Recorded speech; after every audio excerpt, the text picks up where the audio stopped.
Greetings, greetings, greetings, family. It is yours truly, CEO of Synergetic Network Group LLC, where we are your community liaison for entrepreneurs and consumer. Amar Amari and the executive director, Queen Amani Amari, in the building. That's right, family. We thank you so much for tuning in to your Wealth Building Strategies program, where we focus on helping our community to build wealth via business and investing. We believe in helping you to build a financial shelter for you and your family, one investment at a time. We have to start from somewhere. So as we say, we help the people by doing this, by bringing on subject matter experts like the King and Queen on tonight, King Wesley and Queen Mellonie on this evening. King and Queen, how you doing on the day? Doing good. We are doing well. We are doing well. Excellent, excellent, excellent. Family, listen, you are in for a treat. We have another power couple in the building. Listen, we're making history on today. You for those you follow us, you know we're normally the ones on the other side. But tonight we have a couple that's definitely worthy of talking about building a financial legacy for the family. Why? Because they're parents also. Yes. So they're not just talking from an auntie and uncle perspective. They're talking from a mommy and daddy perspective on night. So at this time, if you be so kind to share and invite, that'll be great. Also, if you be so kind, for those of you who are entrepreneurs, please feel free to put your business information out there so we can support you, okay? So again, if you would share, you know that's caring. Come on, mind your manners. Mind your manners. We heard sharing is caring. Come on. That's right. Work it out. And we get ready to dive in right about now. Yes, indeed. So let me tell you, family, how I met this King and Queen. It was the Queen out there in the forefront, and I heard her empowering programs that she do. Coach, financial literacy coach, Mellonie Warren. You know, I heard her, and she was definitely on the same wavelength. And I was like, wow, she says the same things we say. So it would be remiss of me not to bring her on. And not only that, she's a wealth of knowledge. Definitely touching on subject matters that I haven't heard before. And I was like, you know what? We need to bring on this subject matter expert for her to share her knowledge and wisdom and understanding. Let me tell you something very genuine, very genuine. Then I seen her husband, you know, and I seen how happy he was. I said, okay, she's doing a good job. Wesley would smile every time. I'm telling you. So family, with no further ado, we present to you the financial literacy coach, her king, as well with her on this evening, Queen Mellonie Warren and King Wesley Warren in the building. Yes. How you doing, family? We are blessed. We are so blessed just to have this opportunity, just to impart our hearts. Because we are on a crusade. We are on a crusade to help families to become financially independent and truly understand how money works and what things they need to put in place that their families, their children, and their children's children don't have to start over each generation. Right. Mm-hmm. Yes. So one of the things that happened to us, and I'm going to let my husband kind of share that, is that how we pretty much got to this one, how we were just so passionate because of some hardship that we experienced that a lot of times we don't like to talk about because we're like, oh no, we're going to put it under the covers. But this allowed us to become vulnerable, and that familiar. realize, you know what, you're not alone. We had the same thing too. We had the same thing too. And now get to the point that we were able to rebuild and start over. So I always want to let him kind of share about some financial challenge that we had. Awesome. Okay. All right. So one of the biggest challenge that we had as a couple, we had a real estate business at about 2008, 2009. As we all know, the market went south. We had about 13 rental properties, and the economy just crashed. And housing market just crashed, and we weren't able to stabilize ourselves at all. They bailed out the bank, but the banks didn't bail us out at all. All of our mortgage was upside down, and people were losing their jobs left, right, and center. So they weren't able to pay their rent anymore. So we went into a lot of foreclosure. Um, I um, I went into garnishment. One day I got my check, and I look at my check and I said, where did all of my money go? And I said, I didn't even know what garnishment was. They took all of my check. So that was devastating to me. I came home and I shared it with my wife. I'm like, I don't know what happened, and and when we do some research, basically, the bank wanted their money. We weren't able to keep up with all of the mortgages that we have because people were moving out of the houses and not able to pay rent. So we went into pretty much bankruptcy. And that was devastating to us. But we had God and we had each other. Yes. We had God and we had each other. A lot of people lost a lot of money during that time and did a lot of crazy stuff, even lost their life. I mean, commit suicide, jumping out of buildings and jump into rush hour traffic. But we had God because we started out with nothing, and we said, okay, we started out with nothing. So if the Lord allows us to lose it, it is okay because we can rebuild. Definitely. We can rebuild. And we prayed and we prayed. Every time the church was open, we were there and we're praying and we're seeking God. And God helped us to this day to recover from that devastation. All praises be. My wife, she was working, and she left the job that she was working at to try to save the business. Although I said, I don't think you should do that, but she said, yeah, I have to do everything that I got to do to try to save this business. I was like, let it go. If money comes, money goes. We did everything that we can do, but she was determined to do everything possible to save it.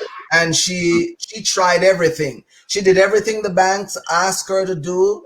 And at the end of the day, they did not hold up their end of the bargain. So we lost almost all of those houses. Wow.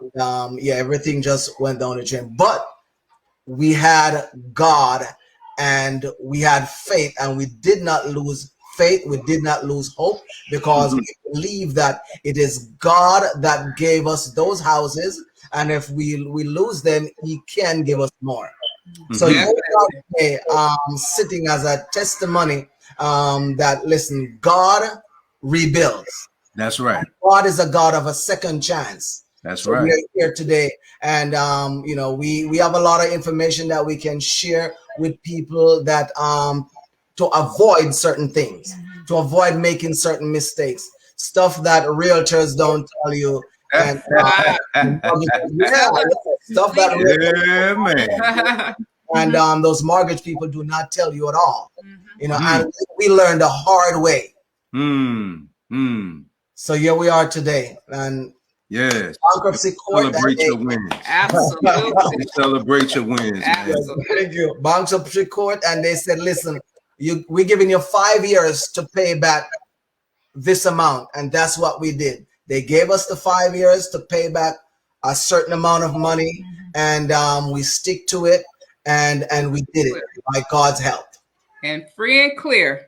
Free and clear. Thank you, Jesus. And you get the house. And just to kind of pivot of something he said too, when we went through the bankruptcy, one of the things is that it's not a part of bankruptcy, is student loan debt. So we got out of that, which is great. And so we're like, we can start over. We're financially independent. But that student loan debt is still a beast. Okay. So this is how, when you are in one accord with your spouse, and when you have a game plan together, and we talked about this when we got out of the bankruptcy, he said, we need to figure out now how to get rid of this student loan debt. Yeah. Okay. And at that time, there was about 42,000 of the student loan debt that we had. And what we end up doing, when I tell you, my brother and sister, what we end up doing in about 3 or 4 months, okay, we put every resource we had, we put our ideas, we went gung-ho on it, and we paid that $42,000 of student loan debt off in 3 to 4 months. That's right. That's what I'm awesome. talking about. Yes, because at the end of the day, it's just like, no, do we want to have to be financially independent and still have this lingering? Because unfortunately, the student loan debt is like a mortgage, but you don't have a house. Right. Exactly. Okay. And So they will harass you. Harass you. Oh, yes. Absolutely harass you. And it's unfortunate that this thing that's supposed to be helping you to get a better life, a better future, it becomes this sword that you keep picking, it comes back again. You keep picking it. Instead of a blessing. We have this mindset that, unfortunately, no, you know what? I'm going to let it stay. It's no big deal. And we put it in forbearance, but not born. When you put in forbearance, they tax you interest every single day. Okay. Wow. It was we learned that. Interest by the day. Right. By the day. So you thought, oh, I only borrowed $20,000. A couple of years, you're just like, when did it get to 50,000? Yeah. That's what I'm talking about. Okay. So one of the other things with student loan is, do not try to pay the minimum. They will say, okay, this is the minimum that you have at $200. Don't do that. Because you will be paying that for the rest of your life. The student loan was not meant for you to pay it off at all, unless you really get aggressive with it and say, listen, we are going to pay this thing off. It was meant for you to have it for the rest of your life, and it occur interest by the day. Don't pay the minimum at all. Pay more than the minimum, if you can. And if you can even do better, take a aim at it to pay it off completely. Get rid of it. Absolutely. Because this is not an asset at all. It's a liability. Yeah. No, I was just wondering, didn't they have something recent to come along with this recent package about a certain amount of student loan debt being written off, or you can claim it some type of way? Yes. When with the CARES Act, they were having, basically, if you had student loan debt, you could put it in the forbearance without having that interest rate being that interest rate every single day. So now the other thing too, what they were trying to work out as well, is that, okay, we're trying to also forgive it. So hopefully people have took advantage of that, that even though during that forbearance time, still pay a little something, because maybe they can have the opportunity to be less out of it as well with that. But one of the things about it, it's a great opportunity during that time. Hopefully people took advantage of just to save. Just to save, because we know there's a deficiency with savings. We can spend money like this out the window, okay, but when it comes to saving, we falter in that quite a bit. So you guys then had a financial plan, and you guys worked that plan, and that plan helped to eradicate the debt.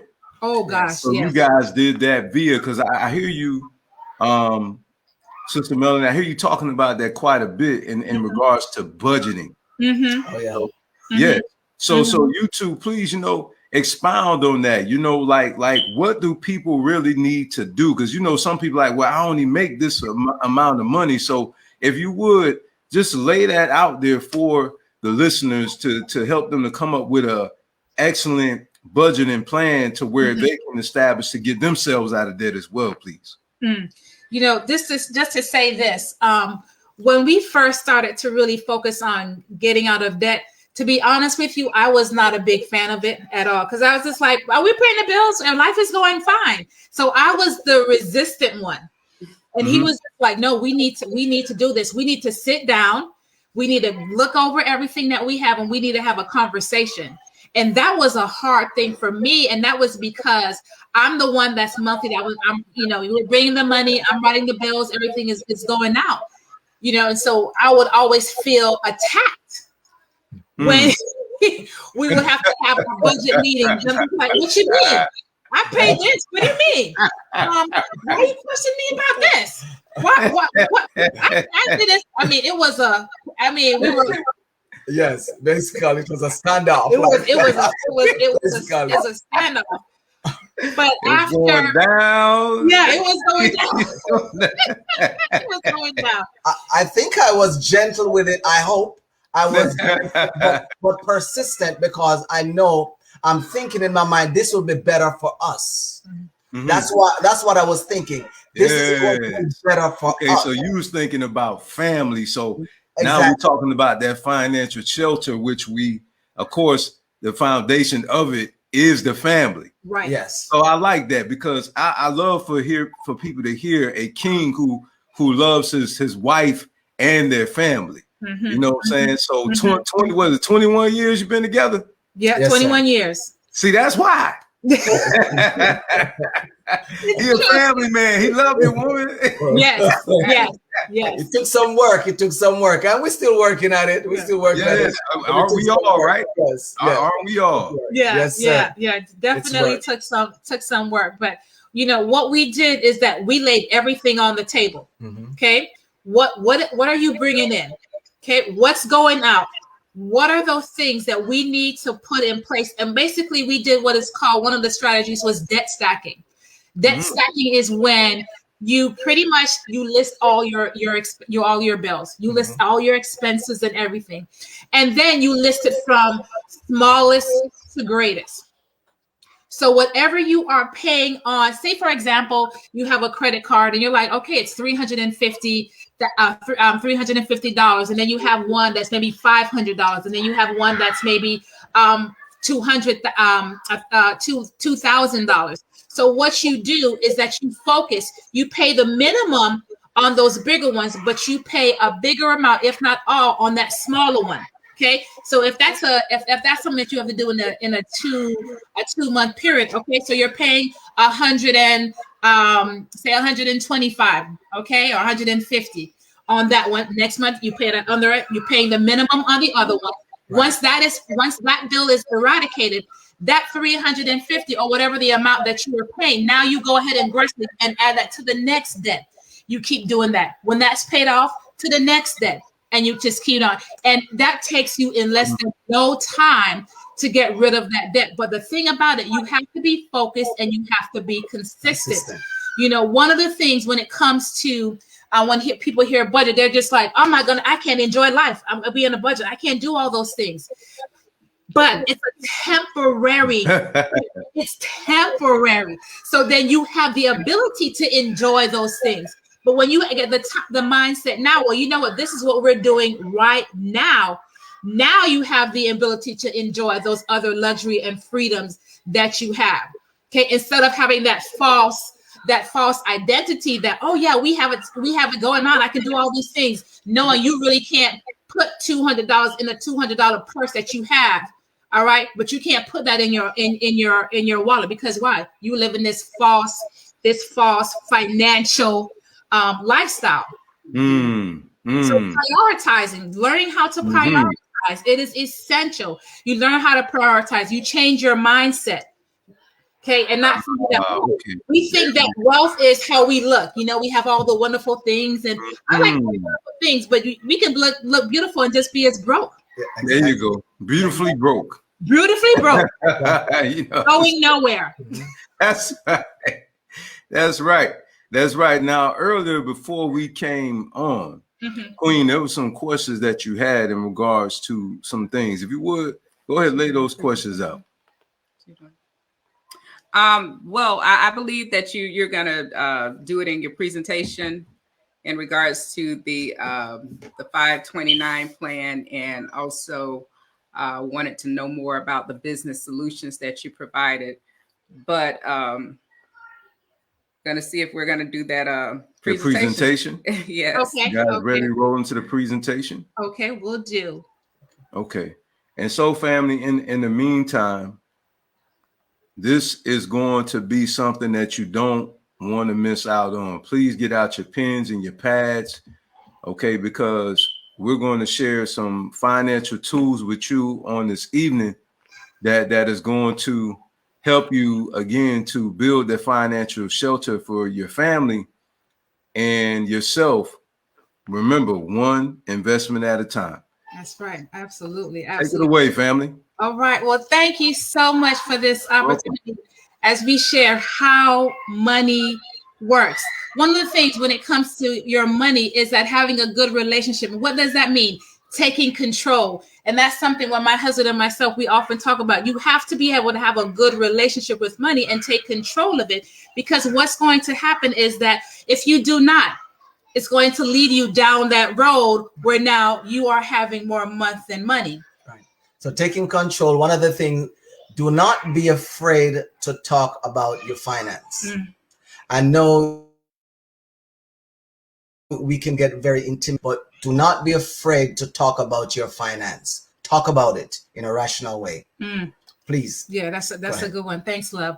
So what is it? What does it mean to take control? It means to pay yourself first. So oftentimes we hear you got to make sure you pay all your bills.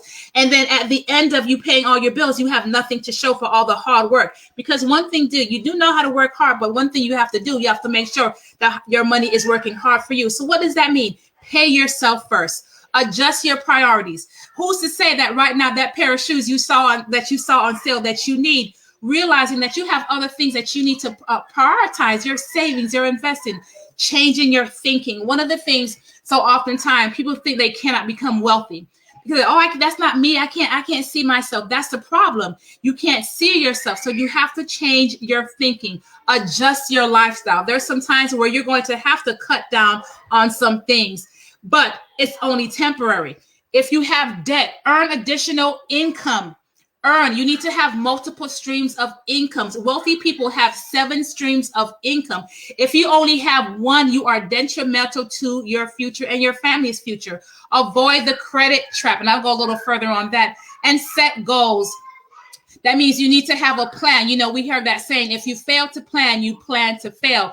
Have a plan. It needs to be written. So when I talk about pay yourself first, I'm talking about basically these are the vehicles that you need to have: an emergency fund, a short-term savings account, a long-term. An emergency savings account is usually 3 to 6 months of your income. Okay, a short-term savings goes towards maybe you're trying to buy a car or a house, or maybe you're just trying to have that wonderful vacation. But you're trying, at the end of the day, this is money that is in a vehicle where it's growing in a significant amount of interest. A long-term savings, that's your retirement, whether that's a Roth or a traditional IRA, but some type of investment savings outside of your job. Because one of the things is that even though you may have your savings or your retirement with your job, you always want to have something outside of that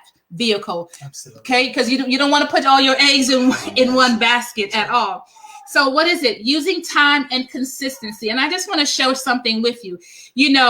Queen talked about the 529 plan. Listen to me. If you have children, okay, you need to get a 529 plan or you can do an UPMA or an UGMA. Okay, these are custodial accounts, and these custodial accounts will allow you to pretty much set your children up right and tight. So you see this example here where it's saying that if you did a one-time investment of $1,000 from the time a child was born at a 9% rate of return, you're probably saying, what type of vehicle gives a 9% rate of return? A mutual fund. Now, this is the thing about this one-time investment. You won't have to put not one more dollar into this at all. Not one more from the time they were born. So if you did that, by the time they get to age 16, they can have almost $96,822. If they decide, I'm going to leave that money in there, when they get to 67, retirement age, okay, Look at that. 406,460. That right there is empowerment. Now, if you can't do a $1,000 or one time, you can set it up. You know what? For a year, I'm just going to put $83 into this account. Consistency. Okay. Consistently leave that money there. At the time they get to college, student loan debt won't have to be something you have to worry about. Okay. Getting their first car, buying their first house. They don't have to worry about, because you are so wise in setting that up. So that's why we say the importance of, listen, don't wait. Do not wait. When there's a cost to waiting. So we see an example. Here's a person, they're starting their life. They're at age 25. They're saving $89 a month. All right. Until age 67. Guess what's going to happen? They will meet that goal of $500,000 by the time they get, if that's their goal, by the time they get to 67. But if you wait, there's a cost to waiting at age 35. Now you have to put more in if your goal is to get 500,000, $500,000 to age 67. 224 is looking at age 45, which this is the time when people start thinking about a long-term investment. Oh, you know what? Now they're going to have to put $602 in that, because all that was lost. And then phase 55, almost $2,000 you'll have to save if you're trying to meet that goal of retiring at 67. So it pays to start sooner, being consistent each month. If you start with $100, wherever you are, you start with something. So I just want to share one little thing, especially as it relates to rule of 72, which is often called the banker's rule.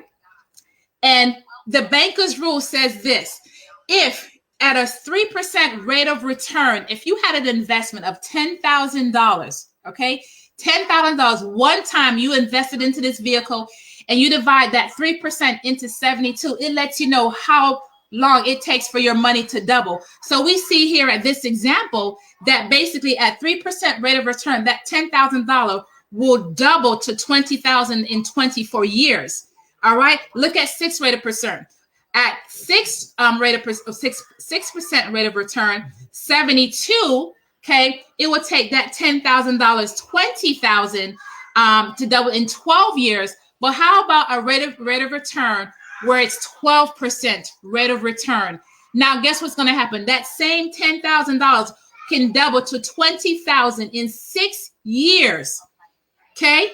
6 years. By the time you get to 48 years, you can have $2,560,000.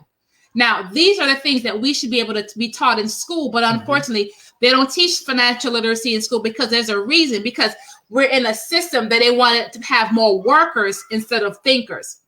So it's important now that you understand what proper vehicles you need to put your money into. Because then we talk about paying off debt. Listen, when you have the ability, I just talked about compound interest. Okay, same thing, banker's rule, where in a positive way, but think about it in terms of in the negative. If you have credit, if you have a credit card purchase, look at this one, 3,000 credit purchase. All right, at an 18% rate of return, you didn't purchase anything else, but you're just paying the minimum. As my husband talked about, you're just paying the minimum each month. What's going to happen? Now you have $2,002 of interest money that you could use to invest with. So that $3,000 purchase that you have now becomes a $5,000 purchase. That is absolutely crazy. So the importance of understanding how you need to pay off your debt, and that is using debt stacking.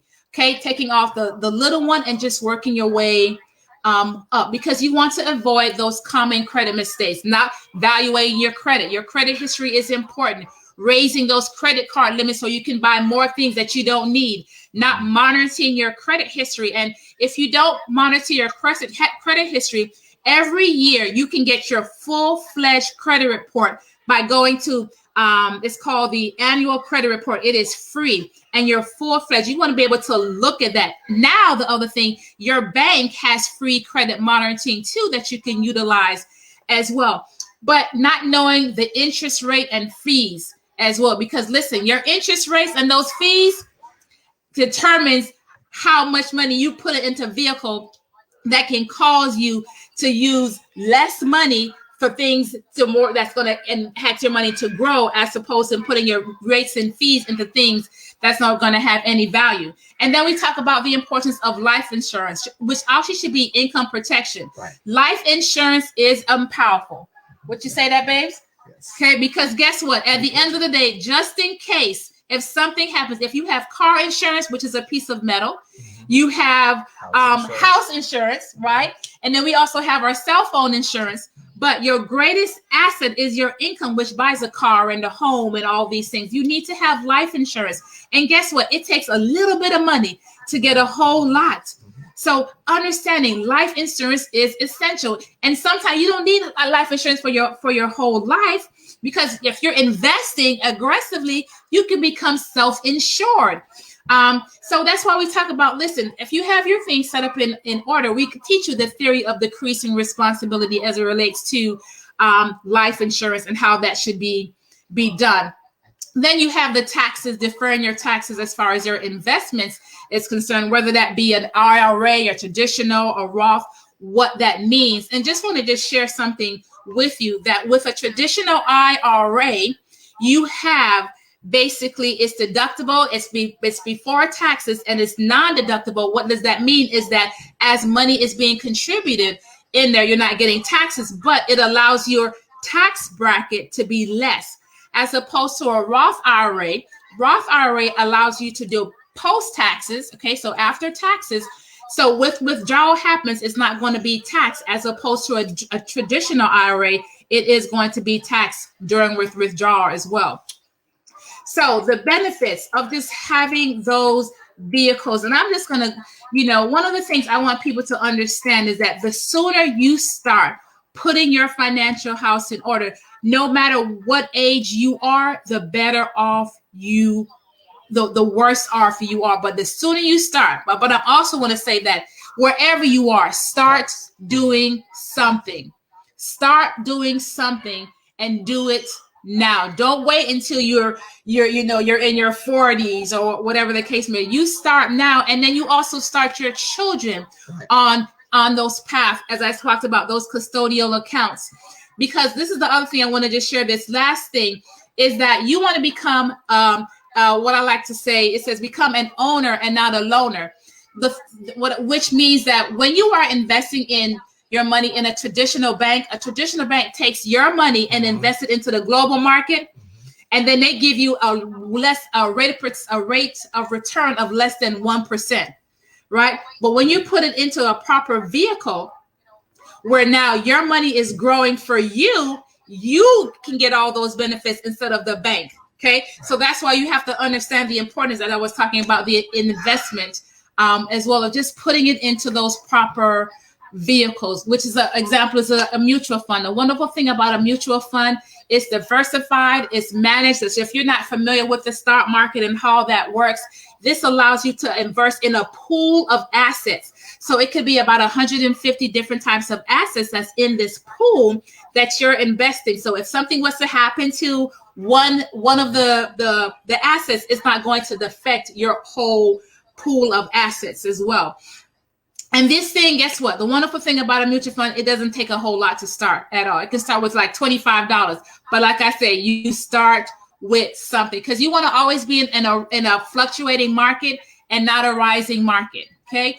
That's the thing. We always say, oh, the market is crashing. It's like, that's right. That's great. That's a wonderful thing that it's crashing, because now you can get shoes on sale, which is a wonderful thing, that you can buy more assets and decreasing your liability. So like I like to share the 3 Ds: dollar cost averaging, discipline, and diversification, the 3 Ds in investing. So those are some of the things that we like to share with our, see if I find, oh goodness. Oh, there we go. Okay. Oh, thanks. Oh, we're on board. We didn't abandon ship. Yeah. Well, family, that was very right.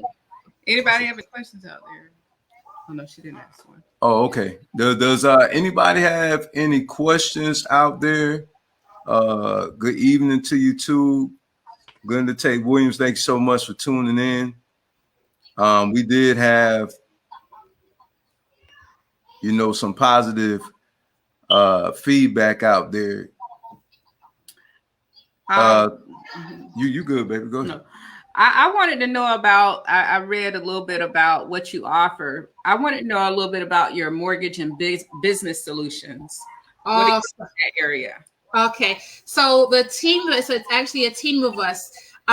Basically with the mortgage, what we do is that we actually sit with you, look at where your credit is. If you're trying to buy a house or you're trying to refinance, if you're unable to do it at that time, we'll tell you exactly what things you need to do in order to get yourself in that position. If you're trying to buy your first home, we actually look at your credit, tell you the exact steps that you need to do to get in a place where now you can look well to a mortgage lender. Because it's one thing to go ahead and get a house, but it's another thing to kind of keep the house as well. Right. And then teaching you principles as far as, okay, now you have the house. Now you need to think about how fast you can pay off this mortgage. Yes. One of the things, as my husband was sharing, was thank God that last year we had the ability to pay off our mortgage, considering that where we were a couple of years ago, where we were trying to figure out we can't even pay any much less a mortgage. Having that ability, but teaching the principles of basically, listen, this is what you need to do: pay your mortgage every 2 weeks with that same amount that you're getting, right? Yep. Each month. They don't tell us that at all. They will cut it down considerably. Yes. Cut like 20 years. Yeah. Cut it in half. Yeah. Can you imagine? So your mortgage is $1,000. Yes. Okay. You pay that one time. I'll pay at the end of the month. But if you split that in half every 2 weeks, you pay that. As you said, Queen, it cuts it down significantly. Yes. It works out as an extra mortgage at the end of the year. Yes. And cuts out a lot of that interest and a lot of years off. Yeah, exactly. Yep. Absolutely. Yep. You'll be amazed at the amount of interest that you're paying at the end of the loan. And then at the beginning, you're paying like what, 90% interest or something Yeah, it's like that. it's supposed to be going to only a small amount of principal. Later on, when they get ready, they'll let you know that you're paying some principal. Right. Exactly. Yeah. We get excited. We said that we signed those mortgage papers and they're like, oh, guess what?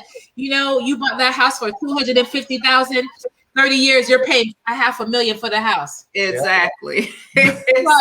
That's why I told my husband, I said, look, the next move, if we ever move, is to sell this one and just build one cash. I'm done. Yes. We come out better. This is why I married this woman. This is why. Just let me go get some plan, and I know what plan B is. I can't see us paying $1 million or $500,000 for this. I'm telling you, I'm telling you, it's absolutely crazy, we're getting a good deal. It's just like you get a good deal when you pay that thing off as soon as possible. That's a good. That's it right there. Exactly. But the rest of you guys, then you want to add? Basically, what my wife, she's of a wealth of knowledge, and whatever she's saying, it is the truth that she's saying, because we have learned from experience. And as we're saying, do never pay the minimum on anything, whether it's a credit card, whether it's a car note. I remember when I bought my first car, and I started to pay a little bit more than what the note was. And at the end of it, they send me a check back. Wow. Yes, they send me a check. Wow. So I learned from that and say, hey, every bill that we have, every debt that we have, we are going to try to pay it off before time. Before time. Do not wait. So if you can only put $50 more, do that. If you can put $100 more, do that. Start somewhere. Somewhere. And your children, I'm saying for your children, instead of throwing a birthday party for a 1-year-old child, why don't that money that you gather to put on that birthday party, why don't you put it into an investment for that child? Yeah. And every year that you think about throwing that birthday party, use that money to put an investment for that child until that child is 18, and you will see how you becomes a blessing to that child, your child, or even your grandchild, you know. They're gonna remember that anyway. Exactly, they're not gonna remember that birthday party. But when they come 18 and they say, "Oh, daddy, I think I need a car or something like that," and you can say, "All right, you know, let's see what we have. Let's go to the lot, and you can pick out the car that you want." Cash. They will remember that. Yeah, sure. And you're gonna pay for it cash because they won't have any car payment either. So that's my thoughts and things. You know, not to have any car payment or anything like that. We're gonna go and we're gonna pay for that stuff. Yeah. The king has spoken. Yes, he has. And it doesn't take a lot. You can say you can start with $25. Open Absolutely. up a custodial account for your children or your grandchildren. Start somewhere. And you said it was UGMA or yes. How do you spell that? UGMA. So it's UGMA. Oh, I was right. Okay. And then you have UTMA, UTMA. Okay. And then the 529 plan. Those are kind of the basic custodial accounts that you can start. Yeah. Okay. We do have a question for the audience. Glenda Tate asks if you would please explain the Roth IRA. Yes. Okay. So a Roth IRA is an individual retirement account. Now, the difference with a Roth IRA is that you contribute after taxes. Okay. Now, what ends up happening is that once you're ready to withdraw, you do not have to pay taxes on that money. Okay, after withdrawal.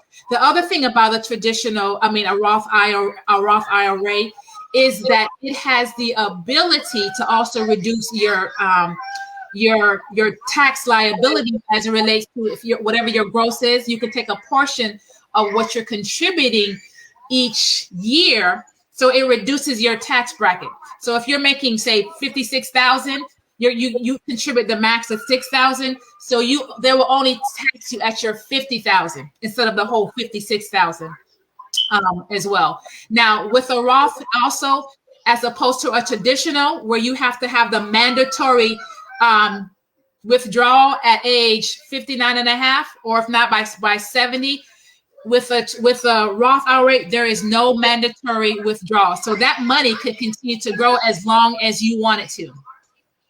Okay, I'm not on this broadcast, but I'm gonna delve a little bit into a self-directed savings plan, a self-directed IRA. I don't know much. Do you know anything about that one? The self-directed. Oh, could you explain that a little bit? Yeah, self-directed usually goes for small businesses. So basically, it allows small businesses to contribute to their employees' retirement plan, and then the business gets the benefits. So they can write that as a tax write-off for their business as well. And so that also has the ability to as well as the tax bracket for the employee to get reduced as well. But it's a great way for a business to help with their taxes. So that was excellent. Queen Glenda Tate, she said, thanks. You're welcome.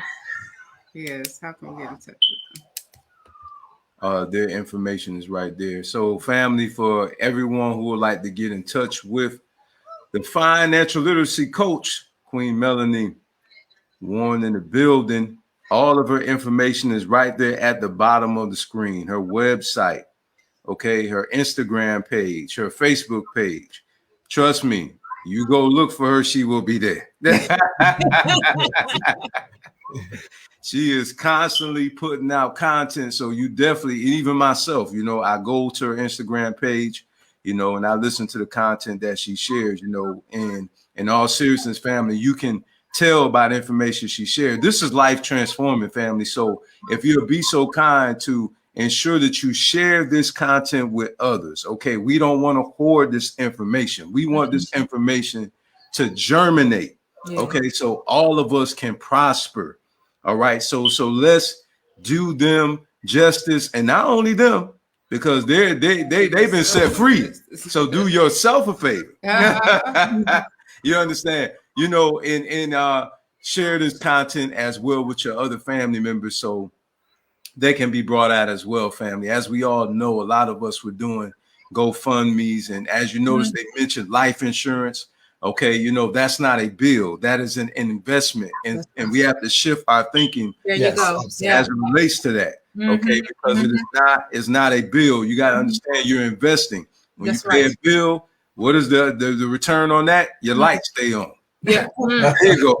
But now it don't increase your bank account. That's the difference. So you might be saying, Brother Wall, that is ROI. Well, that's the only ROI. Your account didn't get no bigger. Your bill, you understand? So you want to start investing in things like Queen was speaking about, and the King as well. You know, so our family, again, thank you so much for tuning in.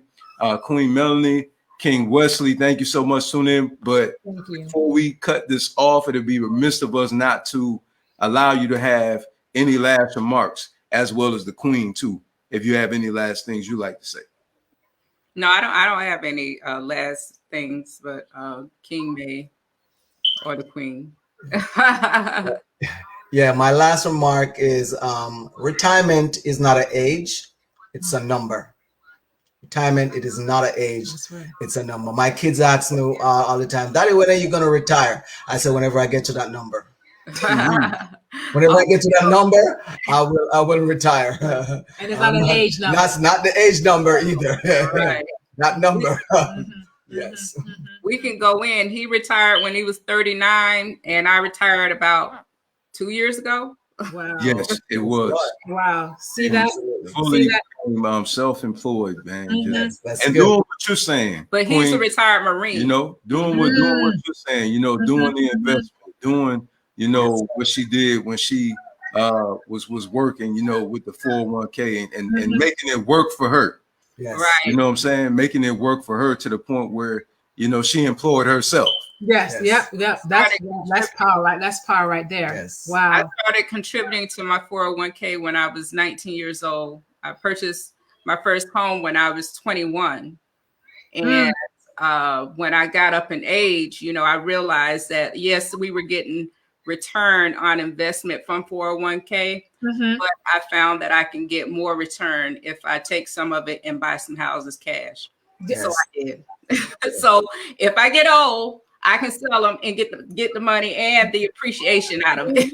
Yes, absolutely. I mean, wow, that right there is powerful. You were at 19.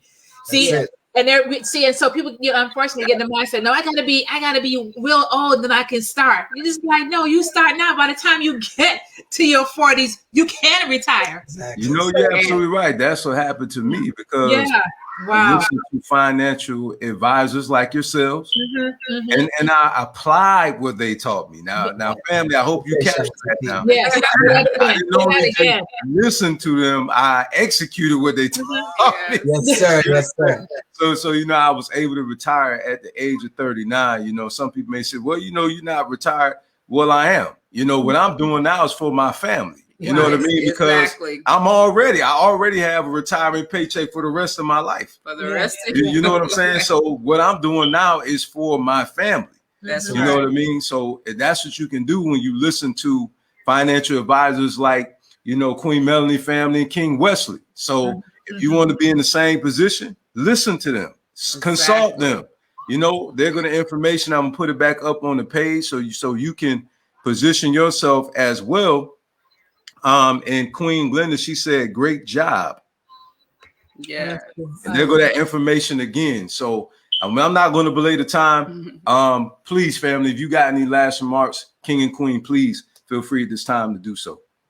You know, we just want to thank you for this opportunity, and we're on a crusade to just help families as much as possible, because it's so heartening when you see the struggle, and we know the struggle is real. But listen, that's right. You know, we're about helping you to become the wealth, the wealth builder that God wants you to be. Nothing is impossible, and it doesn't matter where you are in your financial journey, where you are. Start something now. That's right. Absolutely. And there you have it, family. Mhm. There you have it. So, you know, I want to go out the same way I came. Yeah. That's right. I have to go out the same way I came in. I got to do it. Yes. We got to have the sounds. I got to do Mr. DJ thing. Mr. DJ, play the song for me one more time. Yeah, Mr. DJ. Hey, family, listen, once again, is yours truly, CEO of Synergetic Network Group, Amari, and my queen, Amari, Executive Director. We thank you all so much for tuning in to your Wealth Building Strategies program. Listen, make sure you stay tuned in, locked and cocked, ready to write down the information you're going to get to. Again, help your family to build that financial shelter. As we always say, one investment at a time. Remember, wealth starts in the mind. Right. It's a wealthy mindset. And when you have your mind in a wealthy place, it'll take you to wealthy places. Be blessed, family. Yeah. Thank you. Thank you.